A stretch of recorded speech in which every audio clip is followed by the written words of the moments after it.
Ang intense ng mga kaganapan ngayon sa abot kamay na pangarap sapagkat magugulantang si Don Pepe sa mga sasabihin sa kanya ni Zoe. Dito nga ay malalaman ni Zoe ang plano ni Moira na pagpapapatay kay Don Pepe kaya naman ay agad niya itong ipapaalam sa lolo niya at tutulungan niya nga itong tumakas. Samantala ay maiisipan na nga nila Doc Robert at Giselle na humingi ng tulong sa mga pulis para sa nawawala nilang ama na si Don Pepe. May ipapakita naman na picture ang pulis kila Doc Robert at ito nga ay walang iba kundi si Bala Hadji at dagdag pa nga ng pulis na marami na daw pala itong record sa kanila. Kaya naman ay bigla itong maaalala ni Doc Robert at malilinawan na nga siya kung sino talaga ang dumukot sa kanyang ama at kung sino ang kasabwat nito. Samantala ay hindi naman mawala-wala sa isip ni Lynette ang pagtawag ni Zoe kay Doc Carlos ng daddy kaya naman ay tatawagan nito si Annalyn para magpatulong sa kanya kung paano daw niya matrace kung nasaan si Zoe.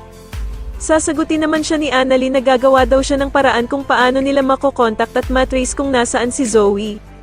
Sa kabilang banda matapos marinig ni Don Pepe ang katotohanan tungkol sa ama ni Zoe, ay susubukan niya itong tanungin kung sino daw ang totoong ama nito para malaman niya kung magsasabi ito ng totoo sa kanya.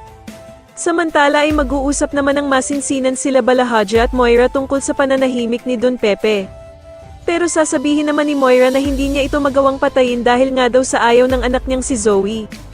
Pero isasuggest naman ni Bala Hadji na pauwiin na nga lang daw muna si Zoe sa bahay nila at siya na nga daw ang bahalang pumatay kay Don Pepe. Pero wala naman silang kaalam-alam na nakikinig na pala si Zoe sa kanila at malalaman nga nito ang plano nilang pagpatay sa lolo Pepe niya.